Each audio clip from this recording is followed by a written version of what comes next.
The Latin name of this ancient plant and now infamous drug is Cannabis sativa. While this plant has been an integral part of mankind's history for countless years, you will not find it in the history books.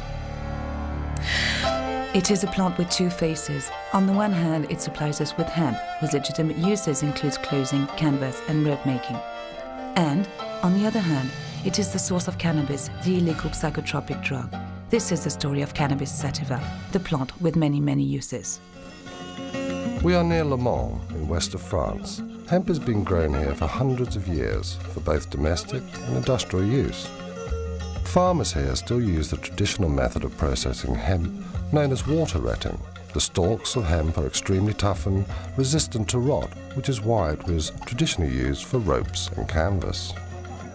Once harvested, hemp is left to soak in water before it is laid out into the fields to dry, so that the tough fibres may be more easily separated from each other. Even today, hemp fibres are broken down by hand, although an experienced hemp breaker can break from 100 to 200 pounds of hemp a day. This method still adds to the production cost.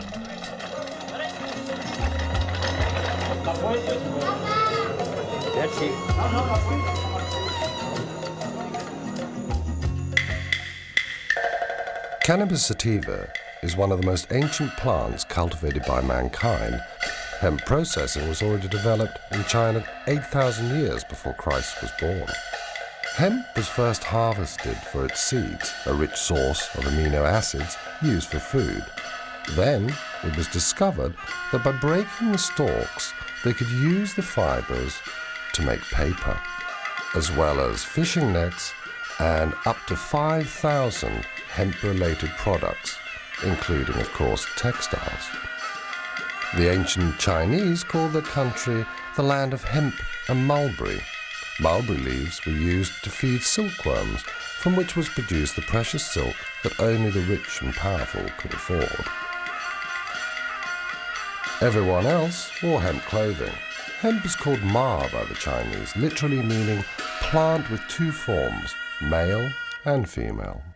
Hemp was also the first crop to be grown for use in war. The Chinese had originally used bamboo to make bowstrings. Then they discovered that the hemp fibre was stronger and lasted longer. Imperial decrees ordered that certain areas of the land would be exclusively used to grow hemp.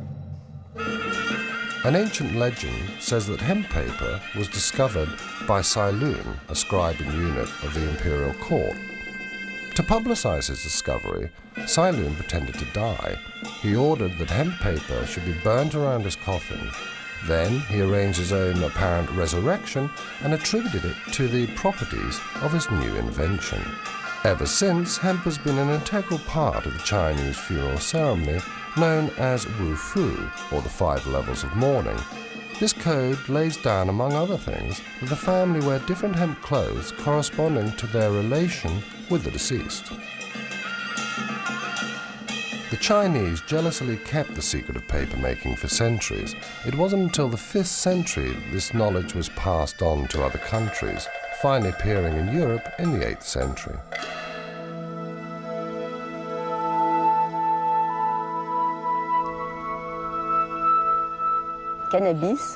The word cannabis comes from the Babylonian canna, meaning cane or stalk, bis meaning twice, with 2 forms or sexes, cannabis. Interestingly, it has the same meaning in Chinese. The word ma is a word from a completely different culture, yet it means exactly the same. Ma means the plant from which we take the fibers and which has 2 sexes. For good hemp, you have to look for rich, strong fibers, and these attributes are most marked in the male plant. The female plant, on the other hand, is a plant used in smoking, because all the psychoactive substances concentrate there. It is a plant with 2 sexes, 2 attributes. This is something completely fundamental.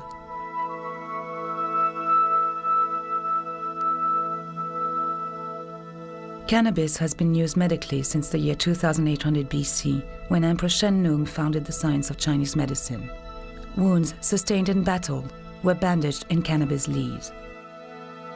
Today, doctors across the whole world are asking for the right to use cannabis as a treatment for pain, especially for cancer and AIDS. I'm a cannabis user. I've been using cannabis since I was approximately 9 years old. I've had cancer 10 times. It first occurred in my spine when I was 2 years old. I had a spinal fusion which fused my first 5 vertebrae together. I went on to have it from 2 to 10, 9 times in 8 years. It occurred once again when I was 15. We treated it with radiational therapy. Through the years, I've gone through radiational therapy, chemotherapy, and numerous forms of surgery. And I stumbled upon cannabis once after radiational therapy use. It alleviated my dizziness and nausea, just the secondhand smoke, and it also increased my appetite. And right now, I go around the world and I try to teach people about cannabis and its benefits and its usages, because I found it so beneficial in my situation.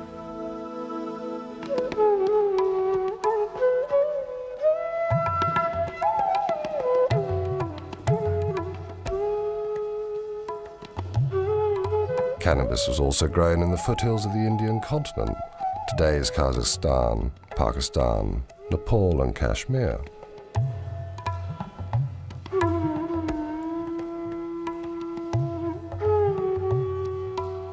Having gathered the hemp harvest, Indian farmers used the water rotting process to break down the fibers, from which they made hemp flour, porridge or even popcorn. The seeds were also used for food and to make unsaturated oil.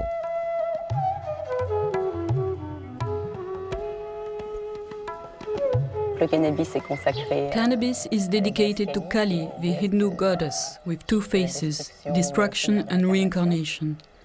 So cannabis has been completely integrated in religious life on the Indian continent.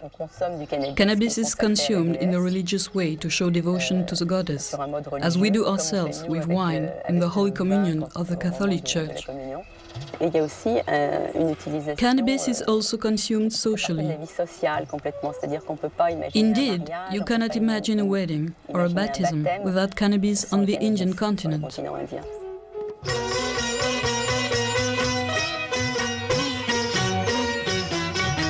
Hey man, try some of this.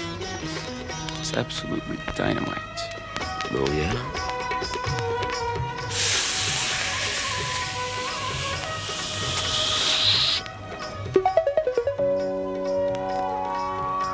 The physical effects of marijuana. The first sensations may be felt instantly after having smoked some grass, or an hour after having eaten it. Usually, you creep slowly into a stoned condition, inch by inch, sliding upward, but if you've eaten it, the effects may come upon you suddenly and strike you full force in the middle of a word.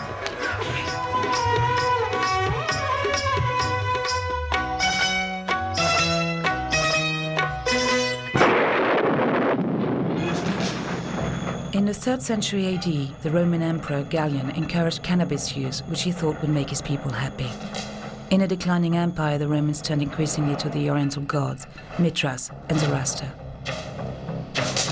Christianity was gaining ground, partly because it incorporated elements of these Oriental religions, but not the use of cannabis. The Roman Empire really went to war on hemp. The Roman Empire provides a very good example of the importance, the strategic importance, one might say, of hemp in any society in history. The Romans had hemp arsenals either side of the Alps. They had one in Ravenna and one in Vienna. And the procurator of hemp was a very important position in the Roman hierarchy. That is not to say that hemp was only used by the Romans to make war with. It had its place in all the aspects of hemp and all the aspects of fibers that you can imagine that it would have, i.e. it figured in clothing, shelter, food, defense, aggression, and medicine. Later on, Christians associated cannabis with the devil, and its use was supposed to be part of the satanic ritual. By 1484, Pope Innocent VIII declared that smoking cannabis was sacrilegious, and he promoted wine as the only Christian holy sacrament. It seems that knowledge of the psychotropic properties of the plant had been lost, at least as far as official science was concerned. It became a hidden, secret knowledge. Only people who really had a good knowledge of plants and their healing powers continued to use the plant. And having a good knowledge of plants at that time was not generally a good idea, because such people were thought to be witches. They were called witches because they knew about things that ordinary people didn't know about and didn't understand. It was only in the 9th century that hemp cultivation was encouraged again by Charlemagne. In the monasteries, monks wrote their manuscripts on hemp paper by the light of a hemp oil lamp. In 1945, Gutenberg printed the first Bible. It was printed on hemp paper.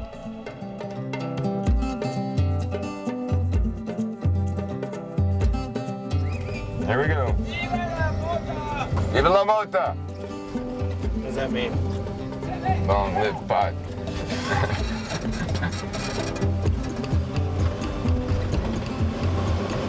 I have a good background and good education. I have 10 years of college, master's degree in biology, and 4 years in the School of Public Health at UCLA. So I started putting together a museum. Slowly people started giving me things they thought were hemp, and I looked around and found things that were historical. There was a can of hemp seed oil varnish here, and hemp Bible there that I've accumulated, 100-year-old flag, and so on. This is an ongoing educational process. I'm learning every day more and more things. People tell me things about hemp while I'm at the museum, so it's very instructive. My mother's a good example. When I learned the hemp stuff, I came to her and told her, and she says, no, it couldn't be the same plant. I know what hemp is. She's in her 80s now. I said, sorry, and gave her the book, and she's a believer now.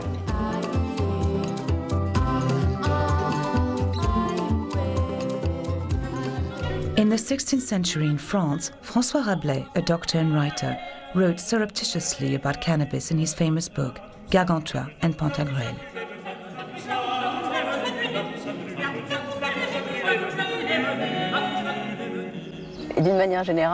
He appreciated cannabis so much that he called it Pantagruelion after his hero Pantagruel. Cannabis, for Rabelais, is Pantagruelion. And this plant has such wonderful properties, as he said, that if plants were to choose a king, in his words, a king of the woods, they would have chosen cannabis to be the queen of plants.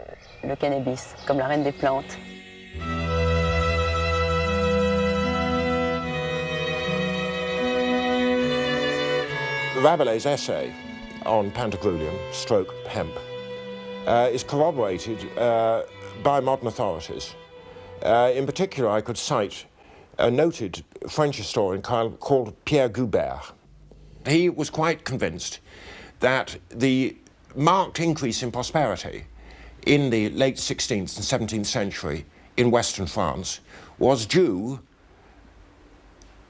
not exclusively, but primarily to the organization of the hemp and flax industries. We may remember that at the end of the 15th century, Spain was the mistress of the Indies. And it was, according to Goubert, the organization of the hemp and flax industries and their sale to Spain, their trade with Spain, that led to the rise in births, in marriages, into a general level of both population and prosperity at that time in France. In 1492, Christopher Columbus discovered America and at the same time introduced hemp to the New World. He offered the natives gifts including hemp seeds and cloths. Hemp was used to make sails and rope.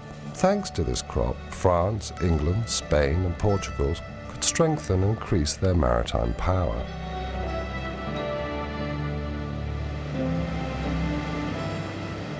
In 1620, the Mayflower brought the Pilgrims to conquer America.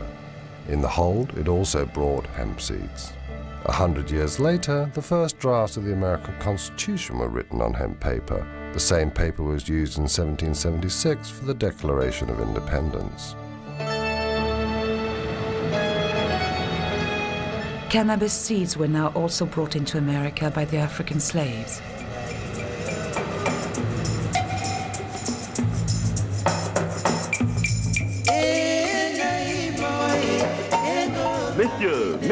Messieurs, voici un jeune homme en bonne santé, fort robuste, excellent travailleur.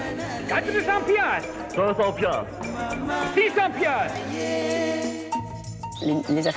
The Africans were captured in their own country to be used as slaves in America. They arrived without clothes and were given rough hemp clothes to wear. That was a traditional prison uniform.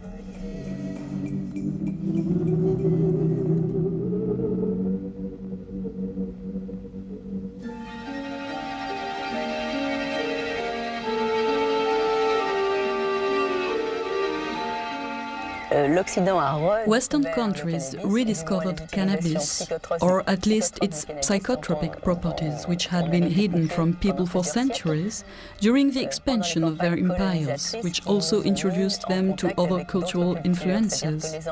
The English rediscovered cannabis in India, and the French did the same in North Africa. When Bonaparte launched his Egyptian campaign, the soldiers brought back home many souvenirs, including hashish. The modern history of hashish in France goes back to Napoleon's Egyptian campaign. Bonaparte was almost assassinated by an Egyptian who had taken hashish. That's how our relation with cannabis started, because straight away Napoleon banned cannabis in Egypt.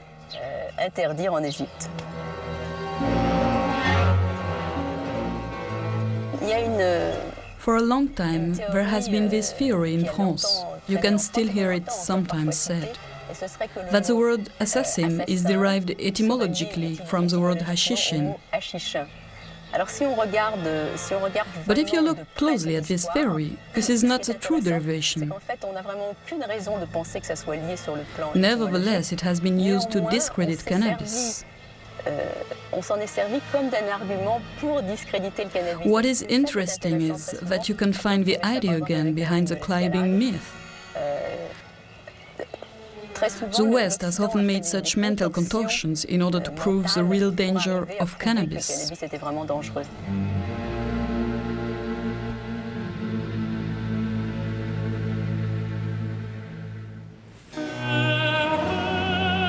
England has been using hemp as a strategic material for centuries. At the beginning of the 19th century, ropes and sails for ships were exclusively made from hemp, but 90% of this hemp was imported from Italy and Russia. The United Kingdom was seriously worried about maintaining its hemp supplies during the expansion of the Napoleonic Empire.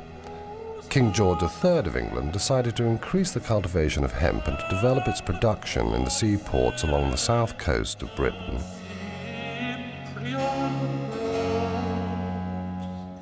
Now, Bridport is a most remarkable seaport. It has been making, growing, manufacturing hemp, flax, sailcloth, ropes, twines, nets of every conceivable description since time out of mind.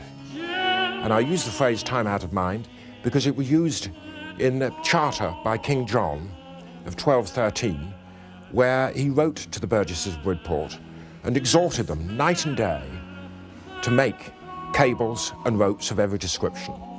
There were frequent wars with France, certainly from early medieval times, until, of course, Napoleonic Wars. And Bridport took part in that span of history. In 1803, the British Navy organised a blockade against France. Napoleon counteracted by signing an agreement with the Tsar Alexander I. This contract was called the Tilsit Treaty, and it especially forbade any export of hemp to England and America, thereby depriving them both of the use of hemp towards their sailcloth, rope, and other hemp product used in the war effort.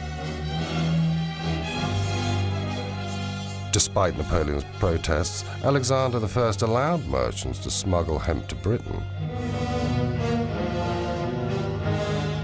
This is one of the reasons why Napoleon decided to invade Russia.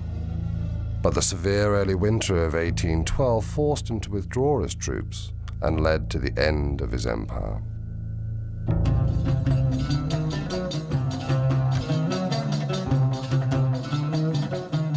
In the early 19th century, in Europe, the mysterious East became the latest rage, as did cannabis smoking. The Oriental wave influenced styles of interior decoration, clothing, and travel abroad.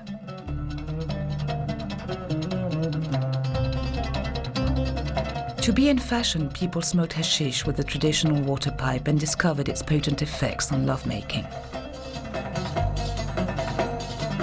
In Paris, the famous Assassin Club was located at Hotel Pimodon. Artists and writers came here to eat Dr. Joseph Moreau de Tours' famous jam, which incorporated hashish. Among them were Théophile Gautier, Eugène Delacroix, Charles Baudelaire, Alexandre Dumas, Gérard de Nerval.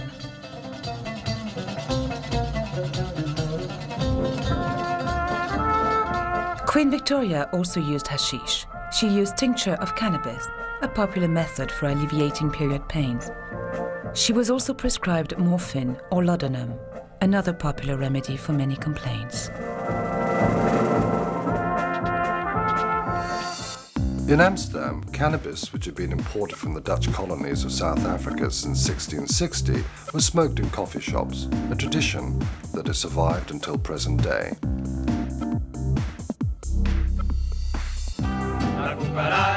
At the end of the 19th century, Indian migrants brought cannabis into Mexico, where it was named marijuana and then became the symbol of Pancho Villa's rebellion with the song La Cucaracha.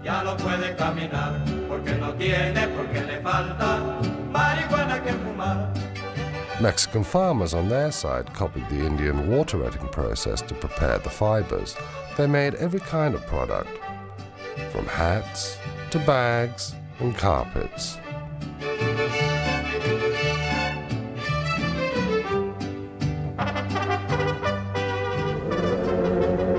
Marijuana traveled from Mexico to the southern states of America. Black people working in the cotton plantations smoked it to try and soften their harsh lives, which were aggravated by the economic aftermath of the Civil War. Marijuana fever hit the suburbs of Louisville through Dixieland jazz and swing.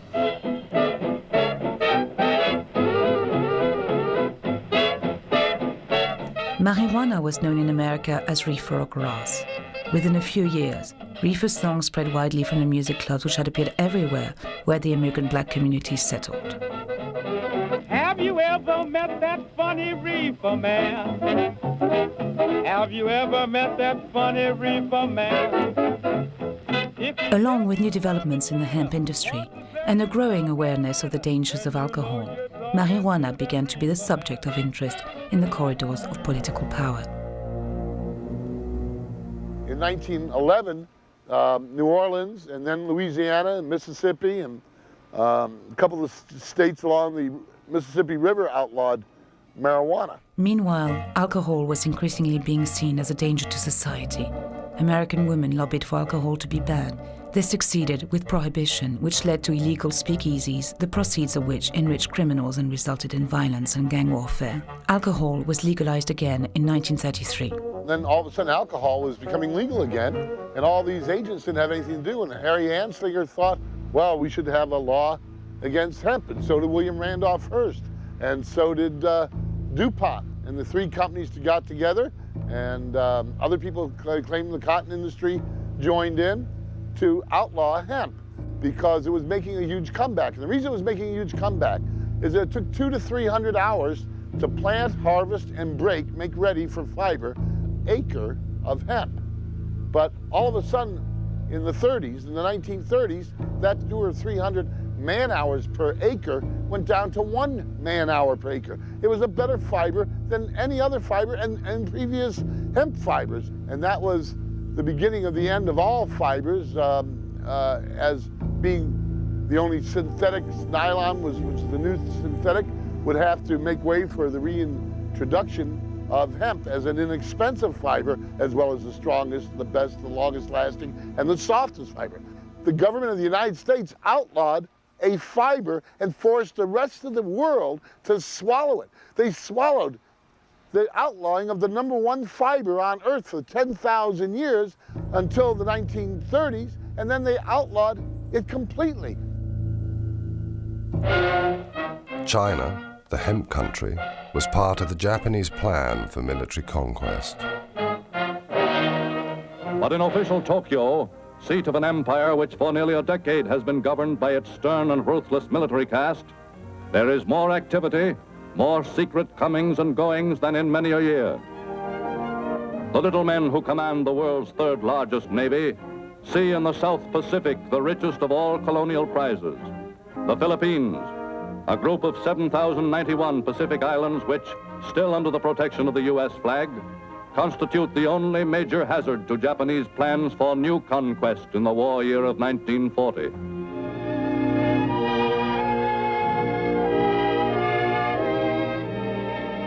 Already one important island industry, the growing and processing of Manila hemp, is almost entirely under Japanese control.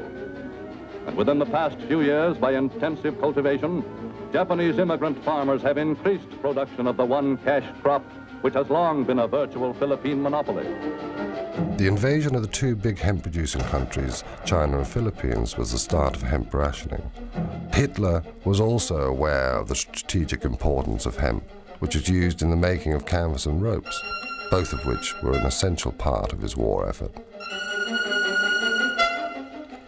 In 1941, when the German army invaded Russia, it blocked Britain's supply of Russian hemp.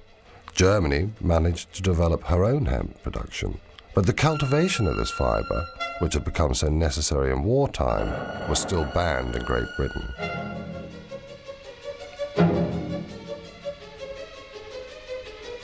In 1942, the German troops reached the center of Russia. The land continued to produce hemp, which enabled Hitler to move confidently to the next stage of his plans for the Reich. To safeguard its own supplies of hemp, Great Britain urged India to increase production.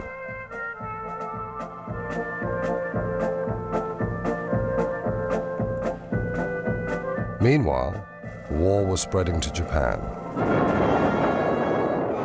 Within little more than a year, Japan, successfully employing once again the deceit and treachery which had so well served her in the past, had taken the final desperate plunge. When Japan bombed Pearl Harbor, forcing the United States of America to declare war, Americans realized they were cut off from their hemp supplies.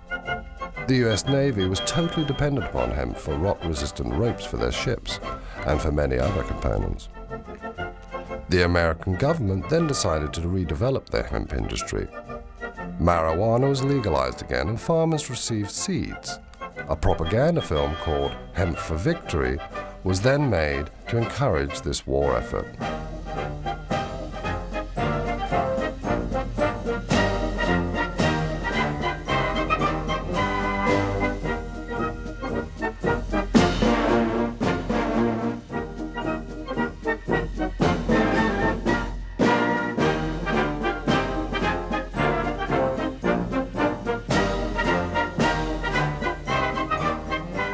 The Allies' air forces were completely reliant upon hemp. Parachute straps, packs and belts were made out of hemp. No other available fiber was so strong and so reliable under combat conditions. After General MacArthur had forced the Japanese to withdraw from the Philippines, hemp production soon reached pre-war levels again. After the war years, a new world arose from the ashes of the old. India gained independence.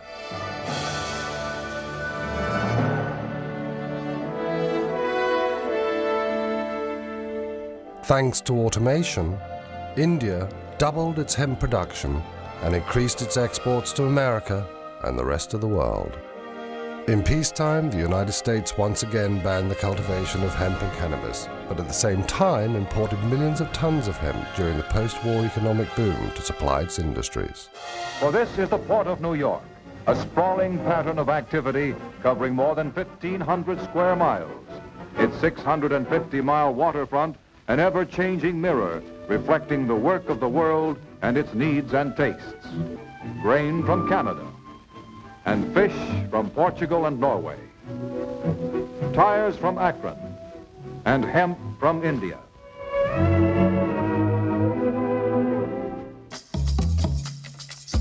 During the post-war years in France, hemp growing and processing went through a revitalized industrial revolution.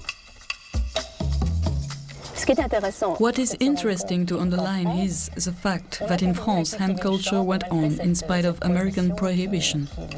While prohibiting marijuana in the USA, they prohibited hemp too, and so you couldn't grow it anymore. In France, hemp growing went on. France was a very rural nation at that time, and remained so until the 50s. They continue to cultivate hemp there today. What happened was that synthetic fibers went on to become a huge development. And even in France, in a country where hemp growing was still legal, hemp began to widely decline, until the hemp textile industry finally died at the end of the 60s. In the 60s, hippies began a worldwide movement calling for the legalization of cannabis. English and American rock stars encouraged people to smoke it. The Beatles, led by John Lennon, turned England on by singing openly pro-cannabis lyrics.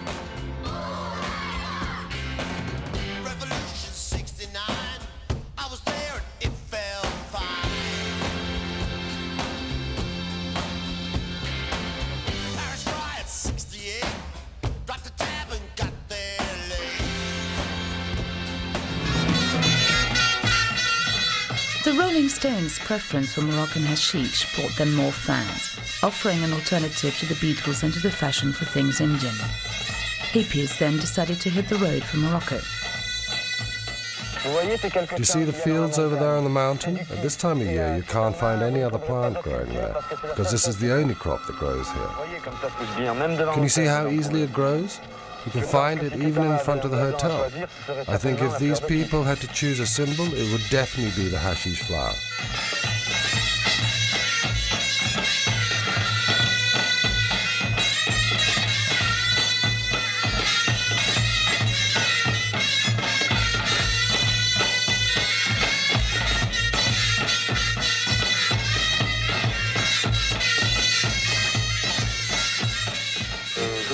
I think they grow here at least 10 tons of hashish a year, so there must be other people than hippies who buy it.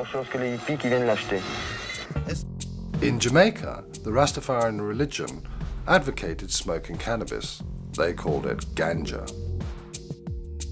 Herb is the sacrament of the Rastafari Church, and basically through studying the Bible, we understand that it's there for the healing of the nation.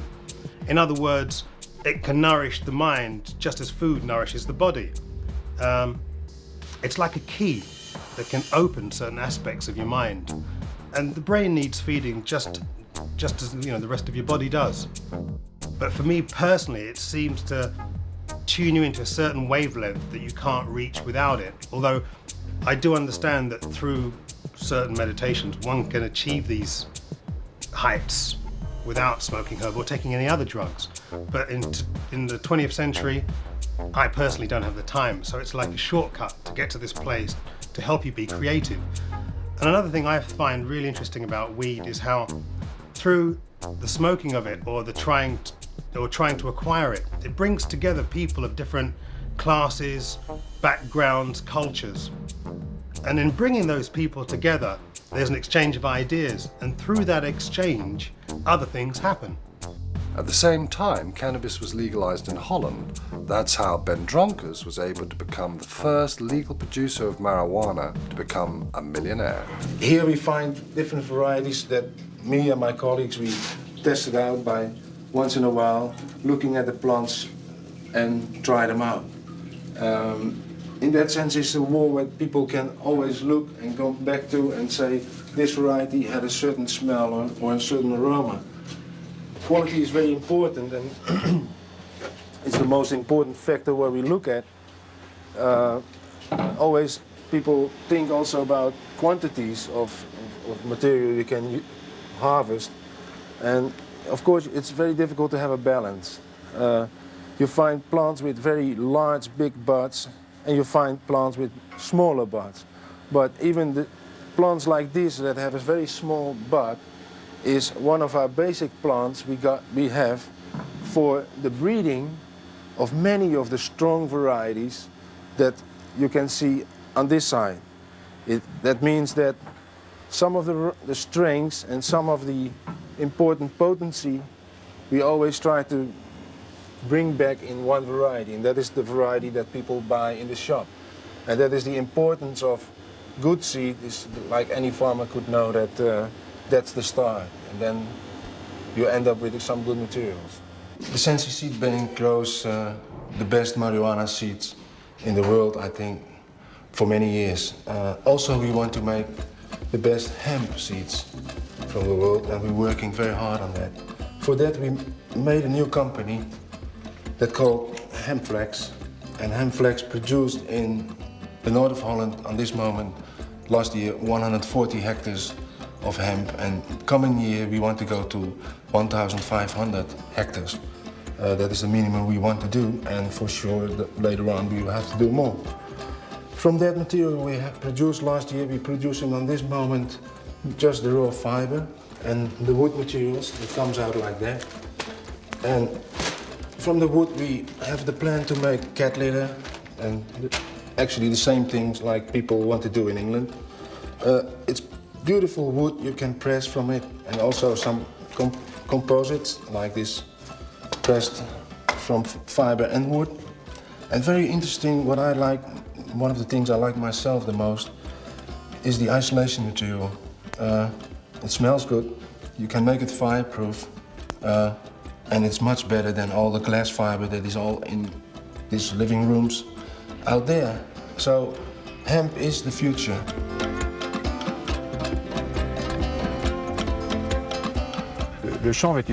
Hemp growing depends directly on contracts. We have to sign first a contract with an industrial society through our Hemp Producers Federation.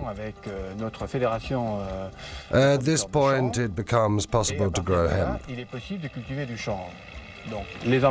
Hemp sowing is made each year around May, and you harvest it around the beginning of September.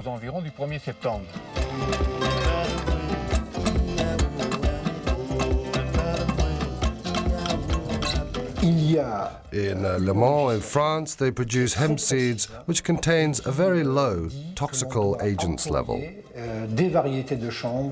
Hemp legalization is very precise and obliges producers to use varieties which have been tested and contain no drug.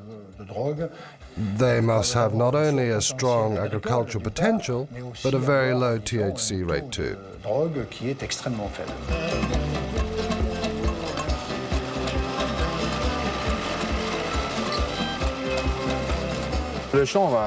Hemp has a great industrial future. According to the tests we have made and the hemp uses we have developed, you can see that hemp adapted well to a lot of industrial uses, well, such as paper, also textile. Hemp textile has been made since the last century, up to the beginning of now the 20th century, and today we start to develop this sector again, and we hope to reach soon a top level. As far as other industrial uses are concerned, we have now a lot of French and foreign demands to test this material. Here, for example, amongst others, for a hemp industrial use, a German asked us to test and incorporate hemp in the braking disc manufacturing process, because it's very resistant and non-toxic at all. Non-toxic for human beings. Hemp renewal has drawn the attention of the American Cannabis Bible and magazine High Times, who sent their intrepid journalist Ed Rosenthal to Europe and Hungary to bring back photographs. Ed has issued a book called Hemp Today.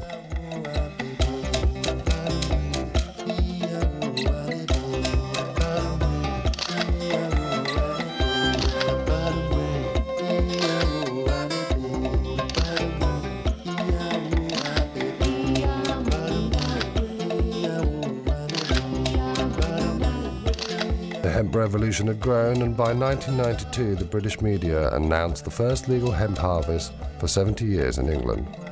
We're often asked whether people can get high from this, because obviously people see it as being cannabis, marijuana. We prefer to call it hemp. One of the things we had to convince the Home Office before they issued us the license was that we would be able to comply with current European law, which says that you must not grow varieties which have got more than 0.3% THC. Which is the cannabinol in the plant. And obviously we have been able to convince them with our trials in previous years that the varieties are totally safe. They have checked up on these crops, they've sent inspectors around, samples have been taken to check, and you can get no satisfactory effect from smoking any of this crop. Or if you smoke the entire 50-acre field behind me, you would get a very big headache that would do yourself no good at all. At the first International Ecological Festival in Frankfurt, March 1995, the green activists are successfully promoting hemp culture. The International Hemp Association was formed in 1992. We're based in Amsterdam in the Netherlands. And this group was formed primarily to facilitate communication between the various groups, sometimes factions, within the hemp world.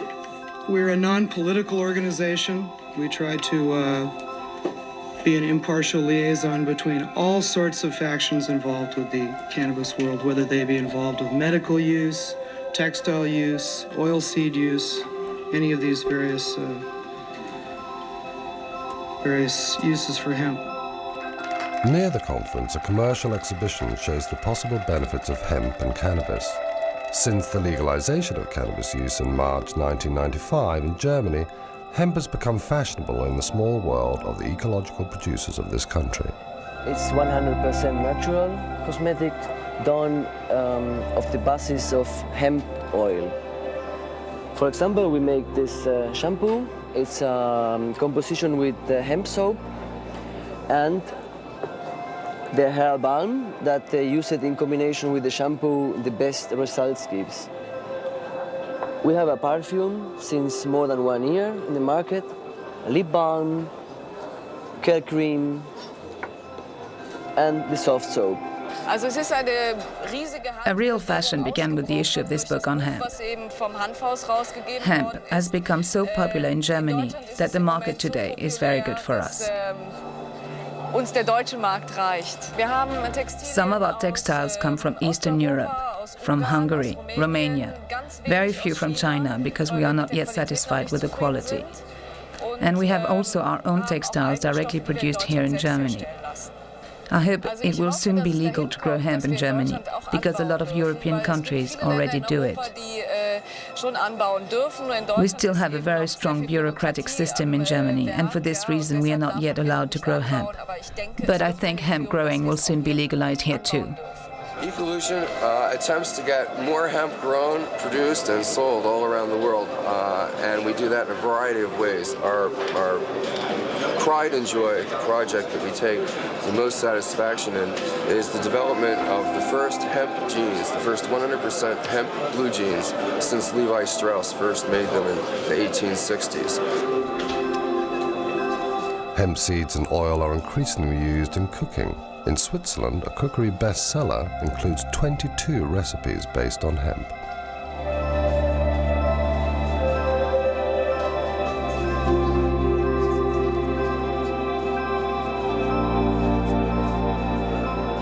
My name is Matthias Bröckers. I'm a journalist and writer, and I edited Jack Herer's book, The Emperor Wears No Clothes, in Germany. We added a lot of scientific data and stuff on the German and European history of hemp to the American emperor wears no clothes. And so the book went a bestseller in Germany immediately. We started Hanfhaus, a company which is developing and selling products from hemp. And the most important and most revolutionary product is Sativa, a washing detergent from hemp oil. The main difference is certainly that hemp is an ecological culture.